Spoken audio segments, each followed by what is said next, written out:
Bismillahirrahmanirrahim. Assalamualaikum warahmatullahi wabarakatuh. Bapak-bapak, ibu-ibu, mas-mas, mbak-mbak, khususnya adik-adikku sekalian yang dirahmati Allah dimanapun Anda berada. Kembali di IIP Channel bersama saya, IIP Wijayanto. Kali ini kita akan membahas tema 3 ciri-ciri kamu yang akan dicari dan didatangi mantan untuk minta menikah denganmu. Ya. Jadi ketika kita merasa tidak ada lagi usaha secara zahiriah untuk bisa ngejar-ngejar mantan atau mendapatkan mantan kembali, maka kita harus memulai usaha agar mantan yang minta balik bersama kita.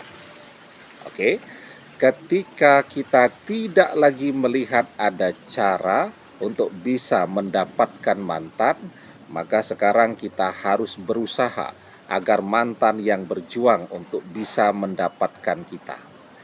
Ada 3 ciri-ciri pada diri kita yang akan didatangi, dicari oleh mantan dimanapun kita berada, untuk minta balik bersama kita lagi dan untuk mengajak kita menikah. Yang pertama, kita tidak peduli dengan mantan. Ya, ini penting sekali nih. Karena selama kita masih peduli, masih terus penasaran dengan mantan, mencari tahu apa yang terjadi dalam kehidupan mantan, terus berusaha mengintip media sosial mantan, dan seterusnya, itu betul-betul sesuatu yang melelahkan. Boros tenaga, boros pikiran, boros pula biaya. Ya, sehingga kita tidak bisa fokus untuk memperhatikan diri kita sendiri. Nah, maka inilah saatnya untuk tidak peduli dengan mantan. Mantan yang sombong, sombongi genti. Ya, karena itu ada sebuah nasihat kan yang sangat indah, at-takabbur alal mutakabbir sodaqoh. Sombong kepada orang yang sombong itu adalah sedekah. Oke. Nah, jadi yang pertama kita harus melihat diri kita ini adalah orang yang masih peduli dengan mantan, masih terus penasaran dengan mantan, ataukah kita sudah berhasil nyombongi mantan, tidak peduli dengan apapun yang terjadi dalam kehidupan mantan, dan seterusnya. Nah, jadi kalau kita sudah berhasil untuk tidak lagi peduli, mencari tahu, berusaha dekat dengan teman-teman mantan, agar kita bisa memata-matai mantan dan seterusnya, itu adalah tanda yang sangat berharga bahwa kita akan didatangi oleh mantan. Mantan yang akan mencari untuk minta balik duluan. Yang kedua, kita punya prestasi. Kita punya karya. Ya. Nah, maka kalau kita tadi ngejar-ngejar mantan terus, bagaimana kita bisa berkarya, bisa bekerja, ya, yang membuat skill, ilmu, pengetahuan, apapun yang ada pada diri kita ini menjadi bermanfaat. Ya, banyak orang-orang pintar, banyak orang-orang yang hebat, tetapi apa yang mereka miliki itu cuman bermanfaat untuk diri mereka sendiri. Nah, orang yang pintar, orang yang hebat, apa yang mereka miliki itu bisa mereka presentasikan ya melalui media sosial dan seterusnya. Itu yang kemudian akan membuat mereka menjadi seseorang yang manfaat, dikenal banyak orang, populer. Tentu kalau di zaman media sosial ini, indikatornya follower di medsosnya menjadi banyak dan meningkat. Karya-karyanya dibicarakan oleh banyak orang. di-share kemana-mana. Jadi kita tidak harus terjebak bahwa itu yang bisa berkarya seperti itu harus doktor, harus profesor, dan seterusnya. Ya, sebenarnya kita semua punya potensi ya untuk menjadi seseorang yang dibicarakan oleh banyak orang, menjadi seseorang yang dikenal. Kalau dulu untuk terkenal harus masuk TV, ya, bahkan kita rajin nih nulis di surat kabar, papasan di mall, di pasar, di jalan, orang belum tentu tahu. Harus sering muncul di TV. Padahal untuk muncul di TV ya itu harus hebat banget atau harus jadi artis yang betul-betul terkenal. Padahal zaman dulu kalau mau jadi artis itu rumitnya luar biasa kan, harus ikut casting ya di rumah-rumah produksi sinetron dan seterusnya. Nah, tapi zaman sekarang semua orang bisa menjadi kondang dengan memanfaatkan dan menggunakan fasilitas media sosial. Nah, tinggal bagaimana dia memanfaatkan media sosial ini, meng-create-nya dengan baik ya. Karya itu tidak hanya dibicarakan orang, tetapi kan juga akan memberikan income bagi kita ya. Jadi misal contoh sederhana saja.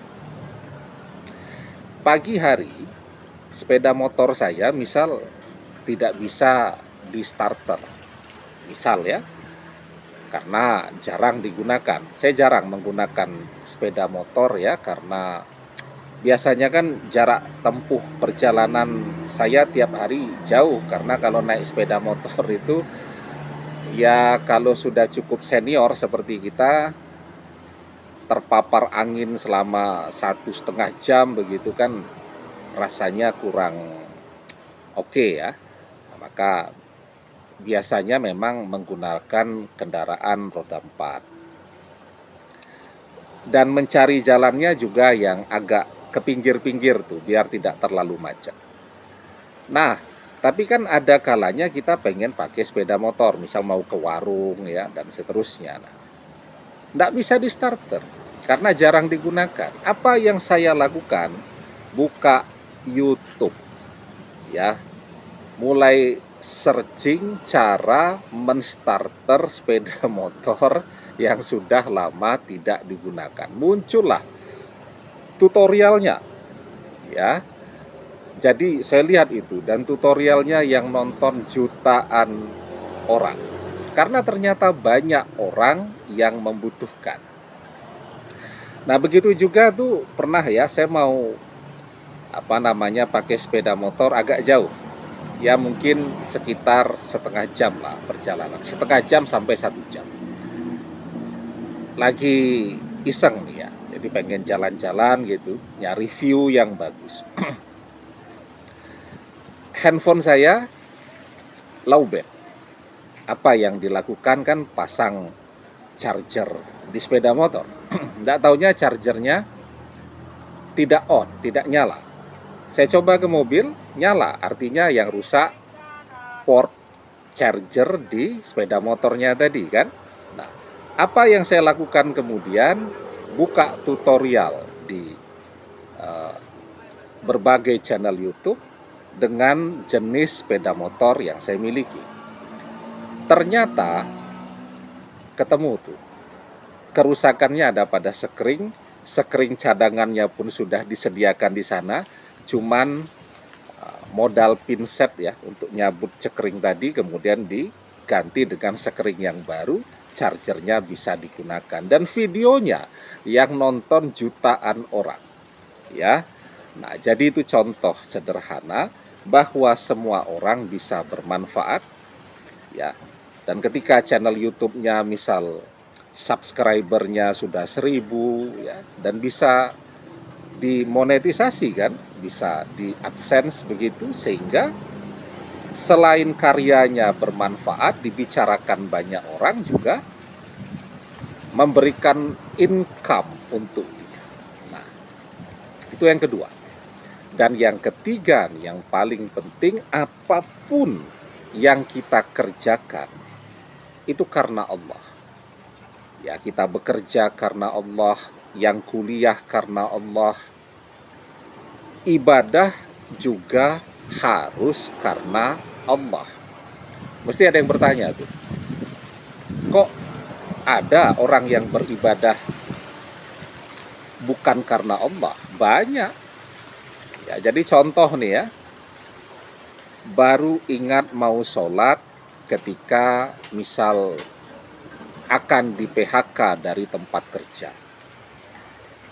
Baru rajin sholat duha ketika akan melamar pekerjaan.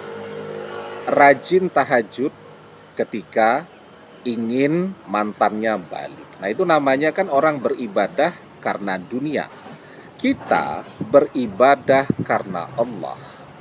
Apapun yang kita kerjakan, niat kita karena Allah, tujuan hidup kita adalah keselamatan di akhirat, maka dunia yang akan datang kepada kita, mantan yang akan mencari untuk balik bersama kita lagi. Waman kanatil akhiratu niyatahu jama'allahu lahu amrohu wa ja'ala ghinahu fi qalbihi wa atathud dunya wahya rohimatun. Dan barang siapa yang menjadikan akhirat sebagai tujuan hidupnya, maka Allah akan menyatukan urusannya, menjadikan kekayaan di hatinya dan dunia yang datang kepadanya. Ya, nah, jadi ketika kita punya 3 ciri-ciri, kita tidak peduli dengan mantan. Lah, kalau kita ngejar-ngejar mantan terus, kapan mantan akan balik ngejar-ngejar kita kan? Kita tidak peduli dengan mantan. Yang kedua, kita memanfaatkan waktu kita itu untuk bekerja, untuk berkarya, membuat prestasi yang diketahui dan dibicarakan oleh banyak orang. Dan yang ketiga, apapun yang kita kerjakan niatnya karena Allah, insya Allah mantan yang akan balik duluan. Demikian, semoga bermanfaat. Wallahu a'lam bissawab, billahi taufik wal hidayah. Assalamualaikum warahmatullahi wabarakatuh.